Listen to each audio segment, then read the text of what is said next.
मेरी गूंगी विधवा माँ मेरे साथ मेरे ससुराल में रहती और पता नहीं कैसे प्रेग्नेंट हो गई। जब मैंने देवर, पति और ससुर का डीएनए टेस्ट करवाया तो मेरा नाम सोनिया है। मेरी और मेरी माँ की ज़िंदगी काफ़ी दुखों से भरी हुई है।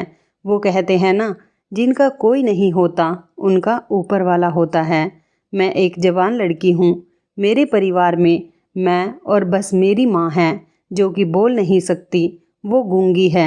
वो सिर्फ इशारों से ही बातें करती है और बहुत ही ज़्यादा बीमार रहती है। मैं अपनी माँ को डॉक्टर के यहाँ ले गई। डॉक्टर ने उनकी कुछ रिपोर्ट्स करवाई। मैं हैरत से कभी डॉक्टर के चेहरे की तरफ देख रही थी तो कभी डॉक्टर के कमरे से बाहर हर बात से अनजान बैठी अपनी माँ की तरफ, जो कि अपने मुंह से कुछ बोल भी नहीं सकती थी। मेरा दिमाग इस बात को स्वीकार नहीं कर रहा था जो मेरे कान सुन रहे थे। एक ऐसी बात पर यकीन करना जो कि बिल्कुल बेयकीनी सी बात थी। मेरा सर बुरी तरह से चकराने लगा। मेरे दिल की बहुत बुरी हालत थी और मेरे चेहरे पर पसीने की बूंदें बहने लगी थी। मैं बस ये ही सोच रही थी कि ये कैसे मुमकिन था। मैंने हथेली से अपने चेहरे पर आए हुए पसीने को साफ किया। बड़ी बेयकीनी से डॉक्टर के हाथ से रिपोर्ट ली और उनके कमरे से बाहर निकलकर माँ का हाथ पकड़ा और उसे क्लिनिक से बाहर ले आई। कुछ दिनों पहले मेरी माँ की तबीयत ठीक नहीं थी। वो जो भी खाती थी उनका जी मचलने लगता था। मुझे लगा कि उनका हाजमा खराब हो गया है, इसलिए उन्हें पास के ही एक डॉक्टर के यहाँ ले आई। लेकिन जो खबर मुझे सुनने को मिली उसे सुनकर तो मेरा सिर ही घूम गया था। मुझे डॉक्टर ने अकेले अपने कमरे में बुलाया था। माँ बाहर कुर्सी पर बैठी थी। मुझे बड़े राज के साथ उन्होंने यह खबर सुनाई, क्योंकि इस उम्र की औरतें कम ही गर्भवती होती हैं। मैं माँ का हाथ थामे गुमसुम सी उन्हें अपने घर ले जा रही थी। मेरे दिमाग में बस यही सब कुछ चल रहा था कि आखिर वो कौन हो सकता है, ऐसी घटिया हरकत कौन कर सकता है। मेरे घर में बस 3 ही मर्द थे, मेरे पति, मेरे ससुर जी और मेरा एक छोटा देवर।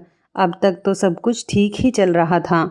मेरी माँ पूरे दिन मेरे साथ साथ ही रहती थी। जब मैं किचन में काम कर रही होती थी तो वो किचन में रखे टेबल पर बैठ जाती थी। वो मुझसे कभी भी अलग नहीं होती थी। उनकी तबीयत के चलते मैं भी उनका बहुत ध्यान रखती थी। पूरे दिन हम माँ बेटी घर में अकेले ही रहते थे। ना तो मेरे पति घर में होते, ना ही मेरा देवर और ना ही मेरे ससुर जी। कभी कभी घर में होते भी थे तो बस वो क्या, वो तो अपनी दुकान पर जाकर बैठ जाया करते थे या फिर कभी कभी खाली वक्त में अपने दोस्तों के साथ बैठकर गप्पे लगाते थे और रात को काफ़ी देर से घर में लौटते थे। मेरे पति उमेश की माँ का देहांत काफ़ी सालों पहले ही हो चुका था। मेरे ससुर ने दूसरी शादी नहीं की थी। मेरा देवर भी मेरी माँ की बहुत इज्जत करता था। ज़्यादातर वो अपने काम से काम ही रखता था। ना तो उसने कभी मुझसे फालतू बात करने की कोशिश की थी और ना ही कभी मेरी माँ से। बस वो तो मेरी माँ के पास जाता, उनका हालचाल पूछ लेता और उसके अलावा कोई बात नहीं करता था। मेरे पिता के देहांत को 7 साल बीत गए थे। मेरे रिश्ते तो बहुत आते थे, लेकिन मैंने शादी एक ही शर्त पर की थी कि मैं अपनी माँ को अकेला नहीं छोड़ सकती थी। मेरी माँ गूंगी थी। मेरे अलावा उनका कोई सहारा भी नहीं था। उन्होंने मुझे पालने में कोई कसर नहीं छोड़ी, लेकिन मैं भी चाहती थी कि मैं भी अपनी माँ का साथ नहीं छोड़ूंगी। मेरे अलावा आखिर मेरी माँ का अपना है ही कौन। मैं अपनी माँ की देखभाल करती थी, इसलिए उन्हें अकेला भी नहीं छोड़ सकती थी। यही वजह थी कि मेरा अब तक रिश्ता तय नहीं हो रहा था, क्योंकि जिस घर में पहले से लड़के की माँ मौजूद होती वो यह बात कैसे बर्दाश्त कर सकती थी कि उसके घर बहू के साथ उसकी माँ भी आकर रहने लगे। इसलिए जो लोग उस शादी पर राजी हुए उनके घर पर कोई औरत ही नहीं थी, बस 3 मर्द ही थे, एक उनके पिता और मेरे पति और उनका छोटा भाई। जब मैं विदा होकर अपने ससुराल पहुंची तो मेरे पति ने मेरी माँ के लिए एक अलग से कमरा पहले ही तैयार किया हुआ था। मेरे पति मेरी माँ की बहुत इज्जत भी किया करते थे। देवर यूनिवर्सिटी में पढ़ता था, ज़्यादातर वहीं रहता था। घर तो वो कभी कभी ही आता था। हालांकि बाहर से ऐसा कुछ नज़र नहीं आ रहा था कि उन लोगों पर मैं शक करती, लेकिन जो रिपोर्ट इस वक्त मेरे हाथ में थी वो मुझे कुछ और ही समझा रही थी। ना चाहते हुए भी मेरी सोच अपने घर में मौजूद मुद्दों की तरफ जाने लग गई। मैं एक बहुत बड़ी मुसीबत में फंस चुकी थी। बेशक मेरे पति बहुत अच्छे थे, मेरी माँ का ख्याल भी बहुत रखते थे। मेरी माँ के साथ जो हुआ था, अगर ये बात मैं अपने ससुराल वालों से पूछती तो यकीनन वो माँ के साथ साथ मुझे भी अपने घर से निकाल देते। मैं बहुत परेशान थी। जब घर पहुँची तो मैंने माँ को भी कुछ नहीं बताया। उन्हें जैसे ही यह खबर सुनाती, उनका तो शायद ये सुनकर बीपी हाई हो जाता। वो पहले से ही ब्लड प्रेशर के मरीज हैं। मेरा दिमाग बिल्कुल ही काम करना बंद कर चुका था। किस पर शक करती? कौन था जो ऐसी घटिया हरकत कर रहा था? घर पहुंचकर चकराते सर के साथ मैं अपनी माँ के कमरे में ही उनके साथ बैठ गई। माँ मुझे इशारा करने लगी। मैंने पूछा, क्या हुआ माँ? क्या कहना चाहते हैं आप? वह मुझसे कहना चाह रही थी कि तू क्यों चुप है? क्या हुआ? डॉक्टर ने क्या कहा? क्योंकि मैं बहुत ही बातूनी लड़की थी, हर वक्त बातें करती रहती थी, लेकिन आज तो मेरी बोलती ही बंद हो चुकी थी। मैंने माँ से कहा, नहीं माँ, कोई बात नहीं है, डॉक्टर ने तो आपको दवा दे दी है, आप ठीक हो जाएंगी। माँ आप आराम कर लीजिए। ये कहकर मैंने माँ को उनके बेड पर लिटा दिया और खुद किचन में आ गई। खाना तैयार करते हुए भी मेरा दिमाग लगातार अपनी माँ की तरफ ही था। वो बोल तो नहीं सकती थी, लेकिन समझती तो सब थी। उनको महसूस भी सब कुछ होता होगा कि आखिर कौन उनके करीब आता है। कौन हो सकता है, मेरे ससुर जी या फिर मेरा देवर? मैं सोच सोच कर परेशान हो रही थी। मेरा सिर दर्द से बुरी तरह फटा जा रहा था।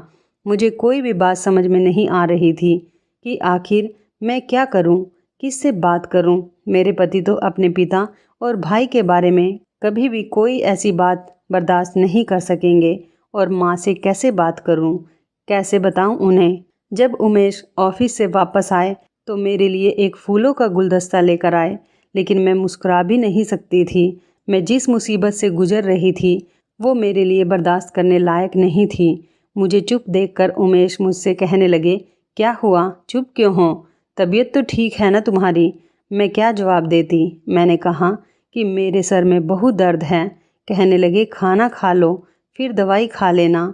मैं सोच रहा था कि खाने के बाद हम शॉपिंग पर चलेंगे, लेकिन तुम्हारी तबीयत ठीक नहीं है, इसलिए तुम आराम करो। खाना खाकर मैं अपने कमरे में आ गई। माँ की रिपोर्ट्स अलमारी में छुपा दी ताकि उन्हें कोई देख ना ले। मैं ये जानना चाहती थी कि आखिर माँ के कमरे में आता कौन है। रात को जब उमेश कमरे में आए तो मैंने कहा कि माँ की तबीयत कुछ ठीक नहीं है। वो मुझसे माँ के बारे में पूछने लगे, क्या हुआ माँ को? मैंने कहा कि उमेश, आज रात में माँ के साथ सोना चाहती हूँ, उनकी तबीयत ठीक नहीं है। मेरी बात सुनकर उन्हें ऐतराज़ तो नहीं किया। वो कहने लगे, इसमें पूछने वाली क्या बात है, तुम जाओ अपनी माँ का ख्याल रखो। उमेश बहुत अच्छे इंसान थे। मुझे कभी भी मेरी माँ के मामले में उन्होंने मेरे साथ किसी भी तरह की कोई शक्ति नहीं की थी। मैं माँ के साथ उनके कमरे में जाकर लेट गई। माँ सो रही थी, लेकिन नींद में उनकी जो घबराहट थी वो मैं महसूस कर सकती थी। माँ की घबराहट देखकर तो मेरे होश उड़ गए। इसका मतलब था कोई रात को मेरी माँ के पास आता है और उनके साथ। यही सब सोचकर मैं पूरी रात सो नहीं पाई। रात भर कोई कमरे में आया भी नहीं था। सुबह नाश्ते के बाद उमेश और मेरा छोटा देवर घर से चले गए। मेरे ससुर जी अपने कमरे में चले गए। मैं माँ को अपने कमरे में ले आई। मैंने माँ से पूछा कि रात को उनके कमरे में कौन आता है। जो कुछ मेरी माँ ने बताया मेरे होश उड़ाने के लिए काफ़ी था। उन्होंने इशारा करते हुए मुझे बताया कि कोई आदमी आता है और उन्हें नशे की गोलियां सुंघाकर बेहोश कर देता है। उसके बाद उन्हें कोई होश नहीं रहता कि उनके साथ क्या हुआ। माँ को भी नहीं पता था कि वह आदमी कौन है। मेरा पहला शक मेरे ससुर पर गया। वो ही घर में हर वक्त मौजूद होते थे, लेकिन फिर ये भी ख्याल आने लगा कि वो तो बहुत ही अच्छे इंसान हैं। हमेशा ही भगवान से अपनी मरी हुई बीवी की आत्मा की शांति की प्रार्थना करते रहते हैं। मेरा दिल बड़ा अजीब सा होने लगा था। एक तरफ तो मेरे ससुर जो बहुत ही अच्छे इंसान थे और बहुत ज़्यादा समझदार, दूसरी तरफ मुझे अपने देवर पर शक होने लगा। वो रातों को काफ़ी देर तक जागा करता था। उसके कमरे से टीवी की आवाज़ें आती रहती। एक बार वो मुझसे कहने लगा कि आप बिल्कुल अपनी माँ पर गई हो। आपकी माँ बहुत खूबसूरत हैं। आपकी माँ नहीं बल्कि आपकी बड़ी बहन लगती हैं। ये बात उसने मेरी शादी के शुरू के दिनों में ही की थी। मैंने हंसकर टाल दी थी, लेकिन अब दिमाग में आते ही मेरे अंदर एक आग सी जलने लगी थी और ये सब बातें मुझे नाकाबिले बर्दाश्त थी। कोई मेरी माँ को बेहोश करके उनके साथ ज़बरदस्ती करता था। मेरी माँ को महसूस होता था कि उनके साथ कुछ गलत काम किए जा रहे हैं, लेकिन वो बेहोशी में होती थी। मेरे लिए ये बात एक नाकाबिले बर्दाश्त हो गई थी। उस शख्स को, एक गूंगी और बीमार औरत को अपनी हवस का निशाना बनाते हुए शर्म तक नहीं आती थी। मेरी बेबसी ये थी कि अगर मैं आवाज़ उठाती तो तलाक का दाग मुझे मिल जाता। उमेश लाख अच्छे थे, लेकिन अपने पिता और भाई के खिलाफ वो कोई बात नहीं सुन सकेंगे, ना ही उनके खिलाफ कोई बात मानेंगे, क्योंकि जितनी वो मेरी माँ की इज्जत करते थे उतनी ही वो अपने पिताजी की भी इज्जत करते थे। वैसे तो मेरे ससुर जी भी मेरी माँ को बहन जी कहते थे। मेरे सामने तो उन्होंने कभी नज़र उठाकर भी मेरी माँ की तरफ नहीं देखा था, लेकिन जो कुछ वो शराफत की आड़ में कर रहे थे वो बहुत घटिया काम था। मुझे अपने ससुर पर गुस्सा आने लगा। मुझे याद आने लगा, जब मैं काम करती थी तो माँ मेरे साथ साथ किचन में होती थी। मेरे ससुर कभी किचन में आकर मुझसे कहने लगते कि मैं उनके कमरे की चादर बदल दूं। मैं किचन से निकलकर उनके कमरे में जाती और जब उनके कमरे की सफाई करके वापस आती तो वो किचन में अपने लिए चाय बना रहे होते। जब मैं किचन में आती तो कहते, मैंने सोचा तुम थक गई होगी इसलिए मैंने चाय खुद ही बना ली। तो वो मुझे मुस्कुरा कर देख कर अपना कप उठाकर किचन से निकल जाते। उस वक्त तो मुझे ये बात आम सी लगी थी, लेकिन अब तो हर आम सी बात पर मुझे शक होने लगा था। एक बार वो बाज़ार से मेरे लिए फल लेकर आए तो 1 किलो अलग से मुझे पकड़ा दिए। कहने लगे, तुम्हारी माँ काफ़ी कमज़ोर होती जा रही हैं, तुम शायद झिझक की वजह से उनके लिए कुछ मंगवाती नहीं हो, इसलिए सब उन्हें दे देना। उस वक्त मुझे ऐसा लगा कि वो मेरी माँ का ख्याल कर रहे हैं। मेरी रात में आँख खुली तो मैंने देखा कि उमेश कमरे में नहीं थे। फिर काफ़ी देर बाद वो कमरे में आए तो मैंने पूछा कि आप कहाँ गए थे? तो वो कहने लगे, मुझे सिगरेट पीने की आदत है। रात को जब पिताजी गहरी नींद में सो जाते हैं तभी मैं छत पर जाकर सिगरेट पी लेता हूँ, वरना पिताजी को फ़ौरन सिगरेट की बू आ जाती है तो वो मुझे डांटते हैं। मैं मुस्कुरा कर कहती कि वो आपके फ़ायदे की ही बात करते हैं, वो मामूली सी बातें जो आम घरों में हो जाती हैं। मुझे उन सब बातों पर शक होने लगा था। मेरी माँ एक बहुत बड़ी परेशानी में पड़ चुकी थी। वो एक ऐसी तकलीफ़ में थी जिससे वो अनजान थी और मेरे लिए हर पल परेशानी भरा गुजर रहा था। मैं कैसे अपनी माँ को ये सब सच बताती जो मैं डॉक्टर से सुनकर आ रही थी। वो ना तो बोल सकती थी और ना ही अपनी परेशानी किसी को बता सकती थी। वो ना भी बताती तो ये बात कौन सा छुपी रह सकती थी। वो बाहर से तो चुप थी, लेकिन अंदर कितनी परेशानी और तकलीफ़ों से गुजर रही थी मैं भी जानती थी। अब मैं रोज़ उमेश से बहाना बनाती कि माँ की तबीयत ठीक नहीं है, मैं अपनी माँ के पास सोने जा रही हूँ। रात भर मुझे उसी शख्स का इंतज़ार रहता जो मेरी माँ को इतनी परेशानियाँ देता था। कुछ दिन तो उमेश चुप रहे, लेकिन उसके बाद मुँह से तो कभी उन्होंने कुछ नहीं कहा, लेकिन वह मुझसे कुछ उखड़े उखड़े से रहने लगे थे। उनकी नज़रों में मेरे लिए शिकायतें नज़र आती थी। हमारी शादी को कुछ ही महीने हुए थे और वो मुझसे बहुत मोहब्बत करते थे।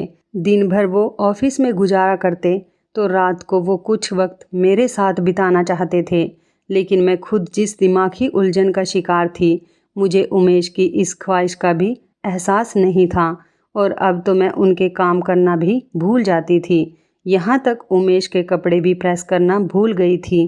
वो पहले ही मुझसे उखड़े हुए थे, फिर वो सुबह ऑफिस के लिए लेट हो गए तो गुस्से के मारे खुद ही अपने कपड़े प्रेस करने लगे।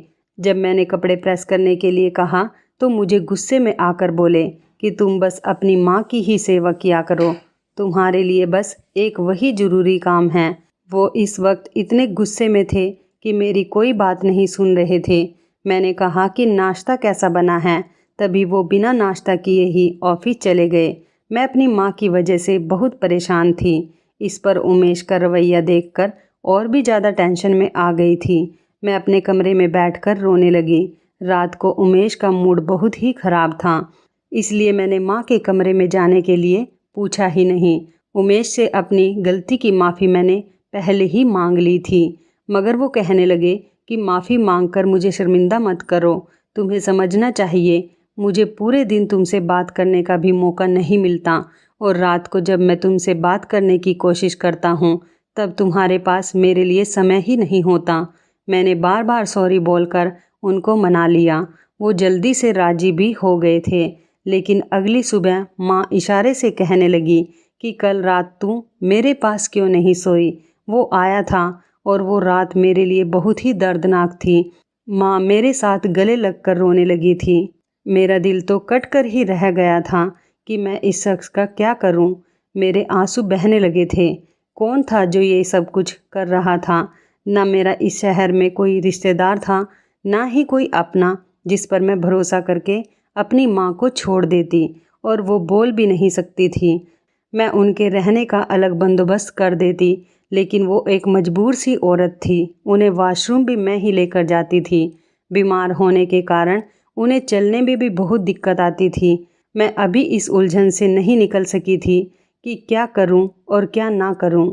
एक बार मुझे माँ के कमरे से कुछ अजीब सी आवाज़ें आने लगी, जैसे कोई सामान फेंक रहा हो। मैं हड़बड़ा कर उठी। मैंने बराबर में देखा तो उमेश भी कमरे में मौजूद नहीं थे। मैं उठकर फटाफट बाहर निकली तो मेरा देवर माँ के कमरे में था, और माँ कुछ कहने की कोशिश कर रही थी। वो इतनी घबराई हुई थी कि मैं उनकी बात समझ नहीं पा रही थी। बस माँ दाएं बाएं अपने हाथ हिलाए जा रही थी, जैसे किसी को अपने आप से छुड़वाने की कोशिश कर रही थी। मेरा देवर मेरी माँ के बेड से थोड़ी दूरी पर खड़ा था। मुझे देखकर वो भी घबरा गया। मुझे ऐसा लगा कि शायद माँ की इस हालत का जिम्मेदार वही है। मैंने गुस्से में उसके पास जाकर उसका गिरेबान पकड़ा और उसको झकझोर कर रख दिया। मैंने कहा कि तुम्हें शर्म नहीं आती? मेरी माँ के साथ ऐसी घटिया हरकत करते हुए। उसकी तो रंगत ही बदल गई। कहने लगा, भाभी आप ये क्या बोल रही हैं? पागल हो गई हैं क्या आप? मैं तो आपकी माँ को देखने के लिए आया था कि कमरे से कैसी आवाज़ आ रही है। मैंने कहा कि तुम झूठ बोल रहे हो, मुझे देखकर बहाने बना रहे हो। तुम रोज़ मेरी माँ को हवस का निशाना बनाते हो। मेरे चिल्लाने पर मेरे ससुर और पति दोनों वहाँ पहुँच गए। मेरा देवर अपना गिरेबान मुझसे छुड़वाने की कोशिश कर रहा था। मेरे पति भी मेरे पास आकर खड़े हो गए। मेरा देवर भी उस वक्त गुस्से में भड़क रहा था। कहने लगा कि आपकी माँ मेरी माँ के जैसी है, आपको शर्म आनी चाहिए ऐसा इल्ज़ाम मुझ पर लगाते हुए। मैं तो सो रहा था। आपकी माँ के कमरे से कुछ गिरने की आवाज़ सुनकर मैं यहाँ दौड़ा चला आया। अभी मैं उनसे पूछने ही वाला था कि इतने में आप चली आई। मैंने उससे कहा कि नहीं, तुम झूठ बोल रहे हो। मेरे पति ने मेरे हाथ से देवर का गिरेबान छुड़वाया और मुझ पर भड़क उठे। कहने लगे कि तुमने इतनी रात को क्या तमाशा लगा रखा है? रात के इस वक्त तुम इतना क्यों चिल्ला रही हो? आसपास के पड़ोसी क्या सोचेंगे हमारे बारे में? उमेश की बात को नज़रअंदाज करके मैं कहने लगी कि आपका भाई अच्छा लड़का नहीं है। ये रोज़ रात को मेरी माँ को बेहोश करके उनके साथ। मेरी बात अभी यहीं पहुँची थी कि उमेश ने मेरे गाल पर एक बहुत ज़ोरदार तमाचा दे मारा। मैं दूर जाकर गिरी। उमेश ने कहा, क्या बकवास कर रही हो तुम? जो तुम्हारे मुंह में आएगा तुम बोल दोगी। तुम होती कौन हो मेरे भाई पर इल्ज़ाम लगाने वाली? मेरे ससुर भी बहुत गुस्से में आ गए। कहने लगे, एक तो हमने उसकी सगी माँ को बेसहारा समझकर, बहन समझकर अपने घर में रखा, और ये एहसान फरामोश मेरे ही बेटे पर इल्ज़ाम लगा रही हैं। आखिर वही हुआ जिसका मुझे डर था। मेरा घर टूट रहा था। मुझे उमेश ने कहा कि मेरी माँ इस घर में अब नहीं रह सकती, मैं उनका कहीं और इंतज़ाम कर दूँ। मैं पहले ही इन बातों से बहुत परेशान हो गई थी। अपनी माँ को लेकर कहाँ जाती? अपना घर मैंने शादी से पहले ही किराए पर दे दिया था। इतनी जल्दी तो वो भी खाली नहीं हो सकता था। मैं इस कदर परेशान हो गई थी कि चक्कर खाकर गिर गई। जब मुझे होश आया तो उमेश मेरे पास ही खड़े हुए थे। वो बहुत ही गुस्से में नज़र आ रहे थे। मुझे ड्रिप लगी हुई थी। डॉक्टर उमेश को मेरा ख्याल रखने की बात कह रही थी। वो बिल्कुल खामोश थे। मेरी ड्रिप ख़त्म होते ही वो लोग मुझे घर ले आए। मुझे कमरे में ले जाकर बैठा दिया गया। खुद भी मेरे सामने बैठकर कहने लगे कि जो घटिया इल्ज़ाम तुमने मेरे भाई पर लगाया है, अगर तुम अपनी माँ का इंतज़ाम नहीं करती तो मैं तुम्हें रात को ही तलाक देकर तुम्हें घर से निकाल देता। लेकिन तुम बेहोश होकर गिर गई थी और इंसानियत के नाते मैं तुम्हें अस्पताल ले आया। लेकिन जो खबर मुझे तुम्हारे हॉस्पिटल ले जाने के बाद डॉक्टर से सुनने को मिली, उसके मुताबिक मैं तुम्हें अब कभी भी छोड़ नहीं सकता। तुम मेरे बच्चे की माँ बनने वाली हो। मैं उनकी बात सुनकर सोच में पड़ गई। मुझे ये सब सुनकर खुशी भी बहुत हुई कि मैं बच्चे की माँ बनने वाली हूँ। यह मेरे लिए बहुत बड़ी खुशखबरी थी। लेकिन जिन हालात से मुझे गुजरना पड़ रहा था, मुझे समझ नहीं आ रहा था कि मुझे खुश होना चाहिए या फिर अपनी किस्मत पर रोना चाहिए। मेरे आंसू बहने लगे। मैं अपनी तकलीफ़ के हाथों थक चुकी थी। उमेश की बात अभी भी जारी थी। वो कहने लगे, देखो सोनिया, मैं तुम्हें बहुत चाहता हूँ। तुम्हारी माँ की भी बहुत इज्जत करता हूँ। हमारे पिता ने हमें औरत की इज्जत करना सिखाया है। मोहल्ले भर में कभी हमारी ऐसी कोई बात सुनने को नहीं मिली। जो इल्ज़ाम तुमने मेरे भाई पर लगाया है वो निहायत बेहुदा है। बेहतर यही होगा कि तुम मुझसे माफ़ी मांग लो। पिताजी बहुत गुस्से में हैं। अगर तुमने माफ़ी नहीं मांगी तो तुम्हारी माँ यहाँ नहीं रह सकेगी। अब तुम सोच लो कि तुम्हें क्या करना है। मुझे तो ये सोचकर हैरत हुई कि तुमने ऐसा सोच भी कैसे लिया। वो मुझे ताज्जुब से देखकर कह रहे थे। मैंने उठकर अपनी माँ की रिपोर्ट उमेश के सामने रख दी और रोने लगी। उमेश ने चौंकते हुए उस रिपोर्ट को अपने हाथ में लिया और खोलकर पढ़ने लगे। एक झटका तो उन्हें भी लगा। वो बार बार रिपोर्ट पढ़ने लगे। मैं बहुत ज़ोर से रोने लगी। मैंने कहा कि इसे पढ़कर मुझे क्या सोचना चाहिए। उमेश, मेरी माँ काफ़ी महीनों से यहाँ मेरे साथ इसी घर में रह रही हैं और कोई शख्स उन्हें नशे की गोलियाँ सुंघाकर नींद में बेहोश कर देता है। उमेश, वो बोल नहीं सकती और ना ही उस इंसान को पहचान सकती हैं, क्योंकि जिस वक्त वो शख्स उनके करीब आता है तब वो बेहोश होती हैं। होश में आने के बाद उन्हें ऐसा लगता है कि उनके साथ कुछ गलत हुआ है। मैं किस पर शक करूं? उमेश, मुझे तुम्हारे भाई से माफ़ी मांगने पर कोई ऐतराज़ नहीं। मैं अपना घर बचाने के लिए तुम्हारे भाई से हाथ जोड़कर माफ़ी मांग लूँगी। लेकिन मुझे ये बताओ कि जिस तकलीफ़ से मैं और मेरी माँ गुजर रहे हैं उसका जिम्मेदार कौन है? आप मेरे पति परमेश्वर हैं। आपकी शराफत की मिसाल मैं मोहल्ले वालों से क्यों लूँ? आप मुझे बताएं कि मेरी माँ आपके घर में रहते हुए भी महफूज क्यों नहीं हैं? इसका कसूरवार कौन है? मुझे तलाक देकर घर से निकाल देना आपके लिए आसान है, ताकि आप लोगों की झूठी शराफत का भ्रम रह जाए। अगर आप इतने ही सच्चे हैं तो मुझे एक डीएनए की रिपोर्ट दिखा दीजिए। सच सामने आ जाएगा। और अगर कसूरवार आप में से कोई हुआ तो ये भी बता दीजिए कि उसे क्या सज़ा दी जाए। मेरा लहजा सख्त हो गया था। उमेश ने कहा कि अगर कसूरवार हम में से कोई हुआ तो तुम उसे पुलिस के हवाले कर देना। कुछ ही दिनों बाद तीनों की रिपोर्ट मेरे सामने रखी थी। जब मैंने रिपोर्ट्स देखी तो मेरे होश ही उड़ गए। डीएनए के मुताबिक वो तीनों बेकसूर थे। मैं ये भी समझ लेती कि उन्होंने रिपोर्ट गलत बनवाई है, लेकिन उमेश मुझे खुद अस्पताल लेकर गए थे और जिस लैब से टेस्ट हुआ था वो एक जानी मानी लैब थी।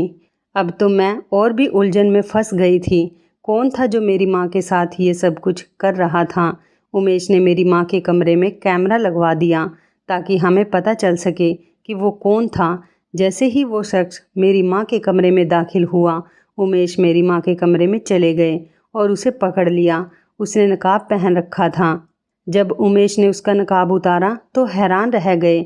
वो तो हमारी गली का ही एक भिखारी था। माँ के कमरे की खिड़की पिछली तरफ से खुलती थी। वो एक गली थी। वो भिखारी वहीं से अंदर आता था और मेरी माँ को नशे की दवा सुंघाकर उनके साथ गलत काम करता था। उसने अपना जुर्म कबूल लिया। उमेश ने उसे पुलिस के हवाले कर दिया। मैंने सबसे हाथ जोड़कर माफ़ी मांगी थी। इतने में मेरी माँ शर्मिंदगी से वो घर छोड़कर जाने लगी। अभी वो घर से बाहर ही निकली थी कि अचानक से उनका एक्सीडेंट एक ऑटो के साथ हो गया। मेरी माँ बुरी तरह जख्मी हो गई। मेरे पति और मेरा देवर उनको जल्दी से हॉस्पिटल ले गए। उनका काफ़ी खून बह गया था। डॉक्टर ने उनका ऑपरेशन करने को कहा। ऑपरेशन ठीक ठाक हो गया। 2 घंटे के बाद मैं अपनी माँ से मिली। अब उनकी हालत थोड़ी ठीक थी, लेकिन इस हादसे में उनका बच्चा नहीं बच सका था। 4 दिन बाद मेरे पति मेरी माँ को हॉस्पिटल से अपने घर ले आए थे। मेरे देवर और मेरे ससुर ने मुझे अब माफ़ कर दिया था। मैंने एक बार फिर से मेरे ससुर और देवर से हाथ जोड़कर माफ़ी मांगी। अब उनके मन में मेरे और मेरी माँ के प्रति कोई मलाल नहीं था। अपने पति, देवर और ससुर की उदारता देखकर मैंने सोचा कि हर इंसान बुरा नहीं होता। कभी कभी ऐसा नहीं होता जैसा हमारे सामने होता है। असल में वही सच नहीं होता। इसलिए किसी पर इल्ज़ाम लगाने से पहले पूरी सच्चाई जान लेना चाहिए। अब मेरी माँ स्वस्थ हो गई थी, लेकिन मेरी गूंगी बेचारी माँ, मैं उनको कभी अकेला नहीं छोड़ सकती थी। और तो और मेरे परिवार ने भी मेरा बहुत साथ दिया था। मेरे ससुर, मेरे पति और मेरे देवर, हम सब लोग खुशी खुशी अपने घर में रहने लगे। जो गलतफहमियां हम लोगों के बीच आ गई थी, वह सब अब ख़त्म हो चुकी थी। तो इस कहानी के बारे में आपकी क्या राय है? कमेंट करके ज़रूर बताइएगा। दोस्तों, आपको हमारी ये मज़ेदार कहानी कैसी लगी? आप हमें कमेंट बॉक्स में ज़रूर बताएं। यदि आपके पास भी ऐसी कोई प्यारी सी कहानी है या फिर ऐसी कोई कहानी जिससे कुछ शिक्षा मिले, तो आप हमारे साथ उसको ज़रूर शेयर करें। दोस्तों, यदि आपको हमारी ये वीडियो अच्छी लगे तो आप हमारी इस वीडियो को लाइक शेयर ज़रूर करें और ऐसी ही दिल को छू लेने वाली प्रेरणादायक कहानियाँ सुनने के लिए हमारे चैनल को भी सब्सक्राइब करें। और यदि आप हमें फेसबुक पर देख रहे हैं तो आप हमारे फेसबुक पेज को लाइक और फॉलो ज़रूर करें। तो दोस्तों, फिर मिलते हैं ऐसी ही ज़बरदस्त कहानी या टिप्स के साथ नई वीडियो में। तब तक के लिए धन्यवाद। आप सभी अपना ख्याल रखना। आपका दिन शुभ व मंगलमय हो।